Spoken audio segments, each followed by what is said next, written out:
108வது காதல் கதை அப்படின்னு ஒரு கவிதை இருக்கு. அந்த கவிதை என்னன்னா, 2 பேர் பஸ்ல போறாங்க. இதான் கவிதை. இங்க பவித்ரா என பெயரிட்ட பெண் பக்கத்து இருக்கையில் வந்து அமர்ந்தாள். பெயரை கேட்டதும் பிடித்து விட்டது. வயது கூடத்தான், அதனால் என்ன? இடம் கொடுத்ததற்கு நன்றியோ எங்கிருந்து வருகிறீர்கள் எனவோ அவள் வாய் திறக்கவில்லை. எப்பொழுதும் இதே பேருந்து தானா, எப்பொழுதும் இதே நேரம் தானா, நானும் கேட்கவில்லை.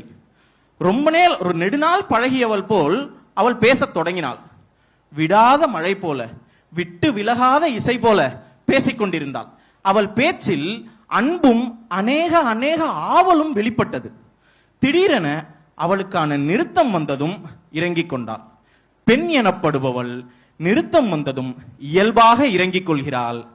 ஆணின் அவஸ்தை அங்கிருந்து தொடங்குகிறது. இதுதான் வரி. அட்டகாசமான கவிதை. நான் எத்தனை தடவை இதை படிச்சு ரசிச்சு லயிச்சு படிச்சு, என்னடா ஒரு பொண்ணு போயிட்டே இருக்கு, நம்மால அந்த பிள்ளை அடுத்து எப்போ வரும், இதே பஸ்ல வருமா, இதே ரூட்ல வருமான்னு பாத்துக்கிட்டே இருக்கான்.